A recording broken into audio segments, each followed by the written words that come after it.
اعوذ باللہ من الشیطان الرجیم، بسم اللہ الرحمن الرحیم۔ آج جو میں آپ کے لیے مضمون لے کر آیا ہوں اس کا عنوان ہے حضرت نوح علیہ السلام کا بیان۔ حضرت نوح علیہ السلام کا نام یشکر تھا، بعد میں ان کا نام نوح ہوا، اس واسطے کہ وہ اپنی قوم پر بہت نوحہ کیا کرتے تھے۔ اللہ تعالیٰ ارشاد فرماتا ہے، ترجمہ: اور بھیجا ہم نے نوح کو اس کی قوم کے پاس، پس رہے وہ اپنی قوم کے پاس 950 سال، اور اس مدت میں 40 مرد اور 40 عورتوں کے سوا کوئی اور ایمان نہ لایا۔ امر الہی سے حضرت نوح علیہ السلام ہر روز پہاڑ کی چوٹی پر چڑھ کر اللہ تعالیٰ کی طرف خلق اللہ کو دعوت الی الحق دیتے اور پکار کر کہتے، لا الہ الا اللہ وانا رسول اللہ، اور ان کی آواز خدا کے حکم سے مشرق و مغرب تک پہنچ جاتی۔ اس وقت کے مردود لوگ اس کلمے کی آواز سن کر انگلیاں کانوں میں ڈال لیتے، اور بعض ملعون کپڑوں سے اپنے منہ کو چھپا لیتے، اور بعض کافر یہ آواز سن کر بھاگ جاتے۔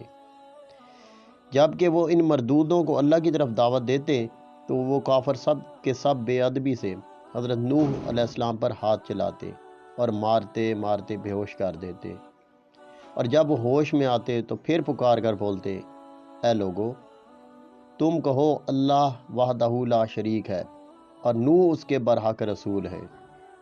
اور ایک روز کا ذکر ہے کہ حضرت نوح علیہ السلام کے گلے میں کافروں نے رسی ڈال کر کھینچا تو اس کے صدمے اور تکلیف سے حضرت نوح علیہ السلام 3 روز 3 راتیں شدید بے قرار رہے، پھر بھی دعوت اللہ میں برابر لگے رہے اور کسی قسم کی کوتاہی نہیں کی، اور اللہ کے واسطے تکلیفیں اٹھا کر خلق اللہ کو دعوت دیا کرتے، یہاں تک کہ طوفان کی نوبت آ پہنچی اور حضرت نوح علیہ السلام نے کہا، ترجمہ: حضرت نوح نے اپنے رب سے کہا، اے رب، میں بلاتا رہا اپنی قوم کو رات اور دن، مگر میرے بلانے سے اور زیادہ بھاگتے ہی رہے، اور ہر روز مجھ پر سوائے ظلم کے کچھ نہیں کرتے اور مجھے ناسزا کہتے ہیں۔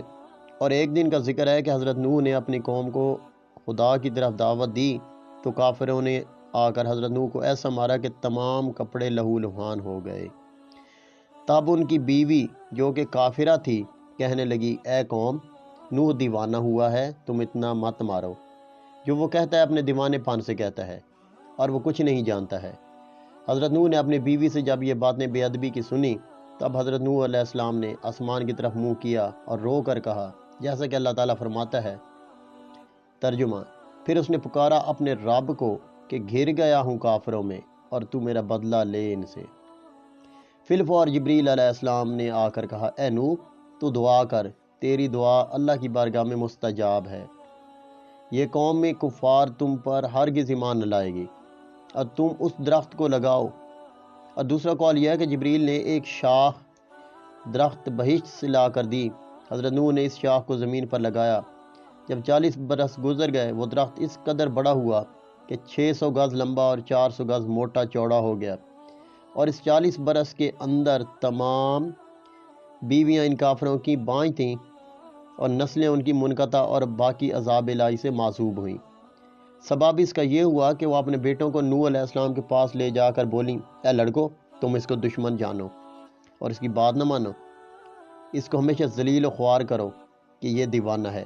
حضرت نوح نے جب یہ وصیتیں ان سے سنی تب ان لوگوں سے نا امید ہو کر درگاہ الہی میں زاری کی اور کہا، ترجمہ: نوح نے اپنے رب سے کہا، اے میرے رب، اب نہ چھوڑ زمین پر منکروں کا ایک گھر بھی بسنے والا، کہ نسل کافروں کی باقی نہ رہے زمین پر۔ تب جبرائیل علیہ السلام تشریف لائے اور فرمایا، اے نوح، اس درخت سے تو ایک کشتی بنا۔ نوح علیہ السلام نے کہا، کس طرح بناؤں؟ جبرائیل نے کہا، تو اس درخت کو کاٹ اور چیر کر تختے بنا، میں تجھے بتاؤں گا۔ نوح نے اس درخت کو کاٹا اور چیر کر تختے بنائے۔ اللہ تعالیٰ نے فرمایا ہے، اللہ نے ہمارے روبرو ایک کشتی بناؤ اور ظالموں کے بارے میں مجھ سے کچھ نہ بول، یہ تو بے شک غرق ہوں گے۔ تو اس درخت کے تختوں سے کشتی بنا اور شاخوں سے اس کی میخیں لگا۔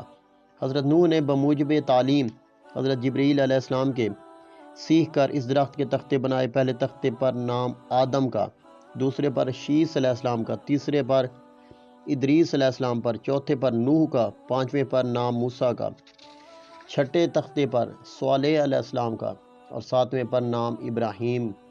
اور اس طرح 1,24,000 تختے نام سے 1,24,000 پیغمبروں کے نکالے، یعنی ہر تختے پر ایک ایک پیغمبر کا نام لکھا تھا، اور آخری تختے پر نام حضرت محمد صلی اللہ علیہ وسلم کا تھا، جو خاتم الانبیاء ہیں۔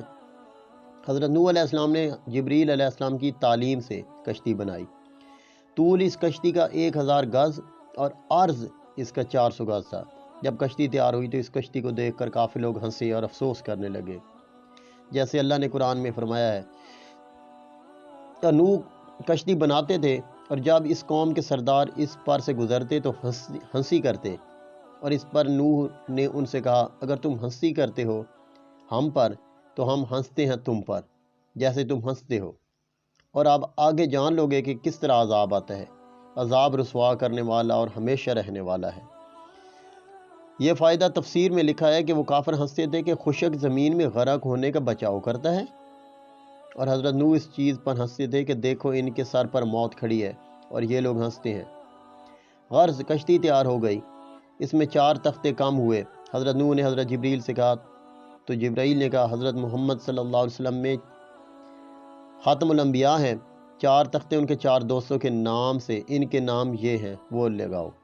اول حضرت ابو بکر صدیق، دوسرے عمر بن خطاب، تیسرے عثمان غنی، اور چوتھے علی کرم اللہ وجہہ کے نام سے لگانے چاہیے، تو پھر کشتی تمہاری اللہ کے فضل و کرم سے محفوظ رہے گی اور نجات پائے گی۔ اور جس مومن کے دل میں حضرت محمد صلی اللہ علیہ وسلم کی محبت اور ان کے 4 یار کی محبت ہوگی وہ آتش دوزخ سے نجات پائے گا۔ اور فرمایا اے نوح، دریائے نیل میں ایک درخت ہے، کسی کو بھیج کر وہاں سے منگوا کر اس سے 4 تختے بنا 4 یاروں کے نام نکال کر اس میں لگا دو۔ تب نوح نے اپنے بیٹوں کو کہا، انہوں نے نہ مانا اور بولے کہ اوج بن عنق کو بھیج دو کہ وہ ہم سے قوت زیادہ رکھتا ہے اور اس کی راہ بھی خوب جانتا ہے۔ اس وقت حضرت نوح علیہ السلام نے اوج بن عنق کو بلوایا اور کہا کہ تو فلانے درخت کو دریائے نیل سے لائے گا تو تجھ کو کھلا کر آسودہ کر دوں گا۔ اوج بن عنق نے کہا میرے ساتھ عہد کرو۔ حضرت نوح علیہ السلام نے اس سے عہد کر لیا۔ پس اوج بن عنق نے جا کر اس درخت کو جڑ سے اکھاڑ کر لا دیا۔ تب حضرت نوح علیہ السلام نے 3 روٹیاں جو کی نکال کر اسے کھانے کو دیں۔ اوج بن عنق انہیں دیکھ کر ہنس دیا اور کہا اے نوح، میں 12,000 روٹیاں ایک وقت میں کھا لیتا ہوں، اور میں اپنے کھانے کا کیا حساب دوں؟ یہ 3 کرز جو سے مجھے کیا ہوگا؟ اور ایک خبر میں بتایا گیا ہے کہ اوج بن عنق عمر بھرا کلو شرب سے کبھی بھی سیر نہ ہو سکا۔ حضرت نوح علیہ السلام نے کہا اگر تو شکم سیری چاہتا ہے تو بسم اللہ پڑھ کر کھا۔ تب اس نے بسم اللہ پڑھی اور کھانا شروع کیا۔ چنانچہ اس نے دوسری روٹی کھانی شروع کی تھی اور لقمے بنا ہی رہا تھا کہ اس کو اب کھانے کی حاجت نہ رہی، اور اس کو شکم سیری ہو گئی۔ بعد میں حضرت نوح نے اس درخت سے 4 تختے نکالے، اول بنام حضرت ابو بکر صدیق کے، اور دوسرا حضرت عمر بن خطاب کے، تیسرا حضرت عثمان غنی کا، اور چوتھا حضرت علی کرم اللہ وجہہ کے نام سے لگائے۔ اور ان 4 تختوں کے لگانے سے کشتی تیار ہوئی۔ بعد میں جبرائیل علیہ السلام نے فرمایا اے نوح، تو بیت المعمور کی زیارت کر لے، اللہ تعالیٰ اس کو اٹھائے گا۔ جب وہ زیارت کر کے آئے تب اس کو فرشتوں نے آسمان چہارم پر اٹھا لیا۔ بعد میں ترتیب اور نظام کشتی کا کرنے لگے۔ اس میں 7 طبقے تھے۔ اول طبقے میں تابوت آدم، دوسرے میں حضرت نوح مومنوں کے ساتھ تھے، تیسرے طبقے میں پرندے، چوتھے طبقے میں درندے، 5ویں طبقے میں چرندے، اور چھٹے طبقے میں ہر جنس کی چیزیں، اور 7ویں طبقے میں میوے سب رکھے تھے۔ پس حضرت جبریل علیہ السلام نے فرمایا اے نوح، علامت طوفان کی یہ ہے کہ تمہارے گھر کے تنور سے گرم پانی ابلے گا۔ تب ایک روز ان کی بیوی روٹی پکاتی تھی، تنور سے گرم پانی ابل پڑا۔ جلدی سے ان کی بیوی نے ان کو خبر دی، جیسے کہ اللہ نے قرآن میں فرمایا ترجمہ، یہاں تک کہ پہنچا حکم ہمارا اور جوش مارا تندور نے کہا ہم نے چڑھا لو اس میں ہر قسم کا جوڑا اور اپنے گھر کے لوگوں کو مگر جس پر کہ پہلے پڑھ چکی بات اور جو ایمان لایا ہو، اور انہیں نہیں ایمان لائے تھے مگر تھوڑے سے۔ حضرت جبریل علیہ السلام نے فرمایا اے نوح، ایک ایک جوڑا ہر جانور کا کشتی میں رکھ لو۔ حضرت نوح نے کہا کوئی جانور مشرق میں تو کوئی مغرب میں ہے، کیوں کر ان سب کو اکٹھا کر لوں گا؟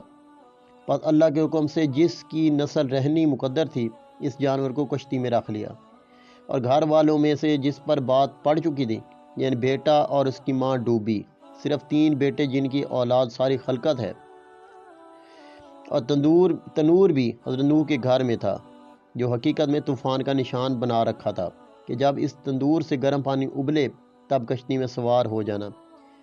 یہ فائدہ مترجم نے بحوالہ تفسیر لکھا ہے، اور دوسری روایت ہے کہ کشتی میں 3 طبقے تھے۔ پہلے طبقے میں پرندے، دوسرے میں نوح اپنے مومنین کے، اور تیسرے میں 4 پائے تھے، اور فرزند ان کے نام یہ ہیں سام، حام، یافس، سب کے سب کشتی میں سوار تھے، اور ایک بیٹا ان کا کنعان مارے غرور کے جدا ہو کر پہاڑ پر چڑھ گیا اور کہا میں ہرگز تیری کشتی میں نہیں سوار ہوں گا۔ ہر چند حضرت نے اس کو پکارا اے کنعان، تو بے کشتی ہلاک ہو جائے گا اور ہمارے ساتھ کشتی میں بیٹھ جا۔ اس نے جواب دیا، ترجمہ، اور کنعان نے کہا میں کسی پہاڑ پر چڑھ جاؤں گا اور وہ پہاڑ مجھے پانی کے سیلاب سے بچا لے گا۔ حضرت نوح علیہ السلام نے کہا کوئی بچانے والا نہیں آج کے دن سے اللہ تعالیٰ کے حکم کے مگر جس پر وہ رحم کرے، اور فرمایا اے بیٹے آج کوئی باقی نہ رہے گا، عذاب الہی سے سب غرق ہو جائیں گے مگر وہ شخص کہ خدا ان پر رحم کرے اور وہ مومن ہو۔ اور وہ ماہ رجب کی 2 تاریخ تھی کہ پانی ابلنا شروع ہو گیا۔ پھر اللہ نے قرآن میں جیسے فرمایا پھر ہم نے کھول دیے دہانے پانی کے ریلے سے اور بہا دیے زمین سے چشمے، پھر مل گیا پانی ایک کام پر جو ٹھہرا تھا۔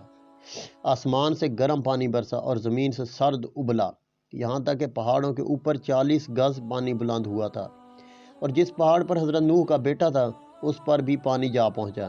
یہ کیفیت دیکھ کر حضرت نوح علیہ السلام کی شفقت پدری دل میں عود گھر آئی، وہ کچھ دیر میں مارا جائے گا۔ تب آپ نے اپنا منہ آسمان کی طرف کیا اور اللہ کے حضور میں درخواست کی اے میرے رب، تو نے وعدہ کیا تھا میرے ساتھ کہ تیرے اہل بیت کو ہلاک اور غرق نہ کروں گا، اب میرا بیٹا کنعان مارا جاتا ہے۔ اور پھر اللہ نے فرمایا، ترجمہ، اور پکارا حضرت نوح نے اپنے رب کو، بولے اے میرے رب، میرا بیٹا ہے میرے گھر والوں سے اور تیرا وعدہ سچ ہے اور تو سب سے بڑا حاکم ہے۔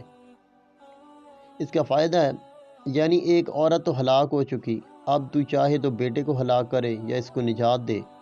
اللہ نے فرمایا اے نوح، وہ تیرے گھر والوں میں سے نہیں ہے اور اس کے کام بالکل ناکارہ ہیں، اور ایمان بھی اس کا تمہارے ایمان کے موافق نہیں۔ پس کچھ دیر میں ایک موج پانی کی آئی اور اس نے کنعان کو پانی میں غرق کر دیا۔ حضرت جبریل علیہ السلام نے فرمایا اے نوح، تم کشتی پر سوار ہو جاؤ اور اپنی زبان سے اس کو پڑھو۔ ترجمہ، اور بولا سوار ہوا اس پر اللہ کے نام سے، اس کا چلنا اور ٹھہرنا تحقیق میرا رب ہے بخشنے والا مہربان، اور وہ بہتی رہی پانی کی لہروں پر۔ یہ آیت جب پڑھی کشتی پانی پر رواں ہو گئی، اور بولو براز سے آدمیوں کی کشتی بہت غلیظ ہو گئی۔ حضرت نوح نے الہام الہی سے ہاتھی کی پیشانی پر ہاتھ پھیرا، قدرت الہی سے 2 خنزیر سور اس کی ناک سے پیدا ہوئے، انہوں نے سب غلاظت کشتی کی صاف کی، اور ابلیس لعنت نے خنزیر کی پیشانی پر ہاتھ پھیرا تو اس کی ناک سے 2 چوہے پیدا ہوئے۔ حضرت نوح نے کہا اے شیطان لعین، تجھے اس کشتی پر کون لایا؟ شیطان بولا اس وقت کہ تو نے خنزیر کو ملعون کہا، میں جانتا تھا کہ تم مجھی کو ملعون کہو گے، لہذا میں خنزیر کے ذریعے سے کشتی میں آیا ہوں۔ چنانچہ چوہے جب کشتی میں سوراخ کرنے لگے تب حضرت نوح نے خدا کی بارگاہ میں فریاد کی۔ حضرت جبریل نے آ کر حضرت نوح سے کہا تو شیر کی پیشانی پہ ہاتھ پھیر۔ تب حضرت نوح نے شیر کی پیشانی پر اپنا ہاتھ پھیرا تو 2 بلیاں اس کے ناک سے نکلیں، اور ان بلیوں نے سب چوہے کشتی کے کھا لیے، اور اس دن سے بلی دشمن ہوئی چوہے کی۔ حضرت نوح ماہ رجب کی 2 تاریخ سے عشرہ محرم تک تقریباً 6 ماہ 8 دن کشتی پر رہے۔ بعد میں جناب باری سے آواز آئی، ترجمہ، اللہ کی طرف سے حکم ہوا اے زمین نگل جا اپنا پانی، اور اے آسمان تھم جا، اور سکا دیا پانی اور ہو چکا کام، اور کشتی ٹھہری جودی پہاڑ پر، اور حکم ہوا کہ دور ہو قوم سے جو بے انصاف ہے۔ 40 دن برابر پانی آسمان سے برستا رہا، اور اسی طرح 40 روز تک پانی زمین سے پانی ابلتا رہا۔ پھر 6 مہینے کے بعد پہاڑوں کے سر کھلے، اور کشتی ٹھہری ہوئی تھی جودی پہاڑ پر، اور یہ پہاڑ ملک شام میں ہے۔ پھر جب بارش رکی اور زمین خشک ہوئی، اتنی خشک ہوئی کہ ایک قطرہ بھی پانی کا زمین پر نہ رہا، اور جب پانی خشک ہو رہا تو کشتی نوح اس دن زمین حجاز میں تقریباً 70 مرتبہ بیت اللہ کا طواف کر کے ملک شام کی طرف نکل گئی اور جودی پہاڑ پر رک گئی۔ پھر اس کے بعد جہاں کہیں پہاڑ تھے وہ سب دکھائی دینے لگے۔ حضرت نوح علیہ السلام نے کسی پرندے کو زمین پر بھیجا تاکہ وہ خبر لائے کہ زمین پر کس قدر پانی ہے۔ وہ پرندہ جو حضرت نوح نے بھیجا تھا وہ زمین پر جا کر دانہ چگنے میں مشغول ہوا، پھر واپس نہ آیا۔ اس سبب سے اللہ نے اسے اڑنے سے معذور کر دیا۔ پھر اس کے بعد حضرت نوح نے کبوتر کو بھیجا، وہ زمین پر جا بیٹھا اور کچھ سرخی طرح اپنے پاؤں پر لگا کر کشتی پر آیا۔ تب نوح نے کبوتر کے حال پر دعا فرمائی کہ پوری مخلوق اس کو پیار کی نگاہ سے دیکھے۔ اس وقت حضرت جبریل علیہ السلام نازل ہوئے اور انہوں نے 7 راہیں پانی کی بنا دیں اور 7 دریا ہوئے زمین پر جاری ہوئے۔ تب سارا پانی جو کچھ زمین میں باقی تھا وہ دریاؤں میں گرا۔ اس کے علاوہ جو کچھ تھوڑا بہت رہ گیا تھا وہ تمام کا تمام خشک ہو گیا۔ حضرت نوح نے کشتی سے باہر نکل کر ایک جانور بھیجا، وہ زمین پر گیا، وہ بسبب پانی نہ ہونے کے ٹھہر نہ سکا، پھر واپس آیا۔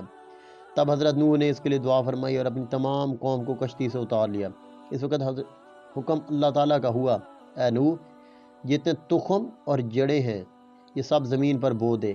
چنانچہ حضرت نوح کو تمام قسم کی جڑیں اور تخم مل گئے، لیکن انگور کی جڑ نہ ملی۔ تب جناب باری میں عرض کی، آواز آئی، اے ابلیس، اسے ابلیس لعین نے چرا لیا ہے۔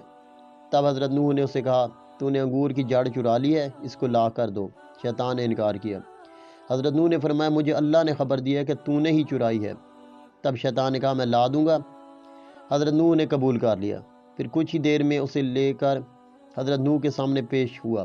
اس نے ایک شرط رکھ دی کہ جب تم بو دو گے تو اس کی جڑ میں 1 بار تم پانی دو گے اور 3 بار ہم پانی دیں گے۔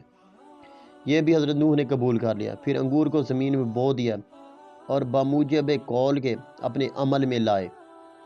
چنانچہ حضرت نوح نے اس کی جڑ میں 1 دفعہ پانی دیا، اور شیطان لعین نے 3 دفعہ، یعنی لومڑی اور شیر اور سور، ان تینوں جانوروں کو مار کر خون اس کی جڑ میں دیا۔ اور جو شیرینی جو انگور میں ہے وہ تو حضرت نوح کے پانی دینے کی وجہ سے ہے، اور اس سے جو شراب بنتی ہے وہ ابلیس لعین کے پانی دینے کی وجہ سے ہے۔ اسی واسطے شرابیوں کا مزاج پہلے لومڑی کے مزاج جیسا ہوتا ہے، پھر اس کے بعد شیر جیسا ہوتا ہے، پھر اس کے بعد سور جیسا ہو جاتا ہے، کیونکہ نشے کی حالت میں وہ شرابی کسی کو دیکھتا سمجھتا نہیں اور کچھ سنتا بھی نہیں۔ یہ قاعدہ تقریباً کلیہ ہے کہ ہر شے میں تاثیر اصل کی ضرور ہوتی ہے۔ یہ سب شیطان کے فعل ہیں۔ اور ابلیس نے کہا، اے شیخ الانبیاء، تیرا احسان مجھ پر ہے، مجھ سے تو کچھ مانگ لے۔ حضرت نوح نے فرمایا، اے ملعون، تو ہمارے کس گناہ سے خوش ہوا؟ بولا، تو نے گناہ نہیں کیا، تو نے تو ہزاروں کافروں کو خدا کی بارگاہ میں دعا کر کے ہلاک کرا دیا، تو وہ سب دوزخ میں ہمیشہ میرے ساتھ رہیں گے۔ حضرت نوح نے اس کی بات کو سن کر ترس کھا کر 100 برس تک روتے رہے۔ ایک روز حضرت نوح نے پوچھا، اے ملعون، کون سا فعل ہے کہ جس کے کرنے سے اولاد آدم دوزخ میں جائے گی؟ وہ بولا، 4 چیزیں ہیں، اور وہ یہ ہیں، حسد و حرص اور تکبر و بخل۔ حضرت نوح نے اس کی شرح اس سے پوچھی۔ اس نے بیان کیا کہ میں نے 70,000 سال اللہ کو سجدہ کیا اور اس کی عبادت بجا لایا۔ جب آدم کو اللہ نے بنایا، اس کو سجدہ کرنے کے لیے سب فرشتوں کو حکم دیا، سب نے اس کو سجدہ کیا تو میں نے حسد کیا، اس لیے میں سزاوار لعنت کا ہوا۔ دوسرا کہ پھر اللہ نے مجھ کو ارشاد فرمایا، تو نے آدم کو سجدہ کیوں نہیں کیا؟ اس وقت پھر میں نے تکبر کیا اور کہا کہ اس سے بہتر ہوں، کیوں تو نے آدم علیہ السلام کو بنایا خاک سے اور مجھ کو بنایا نار سے؟ اس لیے اللہ نے اپنی بارگاہ سے مردود کیا۔ تیسری وجہ ہے کہ حرص ہوئی آدم علیہ السلام کو گیہوں کھانوں کی، کہ جس سے اللہ نے منع کیا تھا تاکہ وہ ہمیشہ بہشت میں رہیں، اور میں نے ان کو گیہوں کھلا دیا، اس لیے وہ بہشت سے نکالے گئے اور یہاں گرفتار ہوئے۔ اور چوتھا بخل، کہ اللہ نے بخیلوں پر جنت کو حرام کر دیا ہے اور وہ ہرگز جنت میں نہ جائیں گے۔ ابلیس لعین جب یہ ماجرا حضرت نوح کو سنا کر چلا گیا، بعد میں حضرت پر جناب باری سے حکم ہوا، اے نوح، کشتی کی لکڑی سے تو ایک مسجد بنا۔ تب انہوں نے جودی پہاڑ پر ایک مسجد بنائی اور وہاں بستی بن گئی، اور نام اس بستی کا سمانین رکھا، یعنی اس کے معنی ہے 80 آدمی اور مومنہ۔ حضرت نوح علیہ السلام کے پاس وہاں رہتے تھے، اور اس کے چند روز کے بعد حضرت نوح نے وفات پائی۔ پھر اولاد ان کی سام، حام اور یافس باقی رہی، چنانچہ یہ پوری مخلوقات ان تینوں کی نسل سے ہیں۔ اہل عرب و عجم سام کی اولاد ہیں، اور اہل حبش حام کی اولاد سے ہیں، اور اہل ترکستان یافس کی اولاد سے ہیں۔ اور روایت ہے کہ حضرت نوح علیہ السلام ایک روز سو گئے تھے، ہوا سے کپڑا ستر کا الگ ہو گیا تھا، اور حام کی نظر اس پر پڑی، وہ ہنس کر چپکا ہو رہا، اور سام کی نظر جب پڑی تو اس نے کپڑا اڑا دیا۔ حضرت نوح خواب سے بیدار ہوئے تو ان دونوں کا ماجرا سنا۔ حضرت نوح نے سام کو دعائیں دیں، اور اس واسطے ان کی اولاد پیغمبر ہوئی، اور حام کو بد دعا دی، اس وجہ سے ان کا منہ سیاہ اور اولاد بھی ان کی سیاہ رہی۔ اور بعض نے کہا حام نے سام کو دعا دی، اس لیے اولاد ان کی پیغمبر ہوئی۔ اور روایت ہے کہ عمر نوح علیہ السلام کی 1400 برس کی تھی، اور دوسری روایت ہے کہ 1020 برس کی تھی، تیسری روایت میں ہے کہ 1000 برس کی تھی، ایک روایت ہے کہ 9.5 برس کی تھی۔ جب نوح نے اس دار فانی سے رحلت فرمائی تو فرشتوں نے ان سے پوچھا، اے شیخ الانبیاء، دنیا کو کیسا دیکھا؟ حضرت نوح علیہ السلام نے فرمایا، مجھے تو ایسا معلوم ہوا کہ ایک دروازے سے گھس کر دوسرے دروازے سے نکل آیا۔ بعد میں اولاد سام میں سے بعض نے کوفے میں، اور بعض نے یمن میں، اور بعض نے حجاز و شام میں، اور بعض نے مغرب میں جا کر شہر بسائے، اور اولاد حام نے ہندوستان میں آ کر شہروں کو آباد کیا، اور اولاد یافس ترکستان میں جا کر سکونت پذیر ہوئے اور وہاں بہت سے شہر آباد کیے۔ چنانچہ سارا جہان تینوں ہی سے آباد ہوا۔ سب سے پہلے شیطان نے ہندوستان میں آ کر لوگوں کو بت پرستی کی راہ بتائی، پھر اس کے بعد ترکستان جا کر لوگوں کو وہاں بھی بت پرستی سکھائی، بعد میں ملک عرب میں جا کر وہاں کے لوگوں کو بھی گمراہ کیا، اور ایک بادشاہ جس کا نام اس ملک عرب میں جرہم تھا، وہ قد و قامت میں 400 گز بلند تھا، تمام ملک عرب اس کا مطیع و فرم بردار تھا۔ بعد نے کہا حضر موت اس کا نام تھا، اس نے وہاں مکانات و باغات اور نہریں بنائی تھیں، اور اس کی قوت و شجاعت میں اس کے برابر ملک عرب میں کوئی ثانی نہ تھا۔ تقریباً 700 برس تک ان میں سے کوئی بھی مرا نہ تھا، اور وہ سب موت کو بھول گئے تھے، اور زمین میں ان سے آباد معمور تھی۔ وہ سب کے سب جاہل تھے، کوئی بھی اہل علم نہ تھا، اور تہذیب و تمدن سے بالکل آشنا تھے۔ چنانچہ ایک دن شیطان ان کے پاس آیا، اس نے لوگوں سے کہا، تم لوگ کس کی پرستش کرتے ہو؟ ان لوگوں نے شیطان سے کہا، ہم لوگوں کو کچھ بھی علم نہیں ہے کہ کس معبود کی پرستش کریں۔ یہ بات ان لوگوں کی سن کر شیطان نے کہا، میں تم کو بتاؤں گا کہ جس کی تمہارے باپ دادا پرستش کرتے تھے۔ تب شیطان نے ان لوگوں میں سے چاند کو لے کر خطہ ہندوستان آیا، اور وہاں کے رہنے والوں کو پرستش کرتے ان لوگوں کو دکھائی، پھر ان کو اچھے طور پر بت پرستی کی تلقین کی، اور پورے طریقے سے بت پرستی کا عادی بنایا۔ اور وہ لوگ جو شیطان کے ہمراہ ہندوستان آئے تھے، وہاں سے ان 5 بتوں کو اٹھا کر اپنے گھروں میں لے گئے، جیسے کہ قرآن میں اللہ نے فرمایا، اور بولے نہ چھوڑیو اپنے ٹھاکروں کو، یعنی ود کو، اور نہ سوا، اور نہ یغوس کو، اور نہ یعوق کو، اور نہ نصر کو۔ اور یہ سب کے سب لوگ ان کو پوجنے لگے، اور تمام عالم بت پرست ہو گیا۔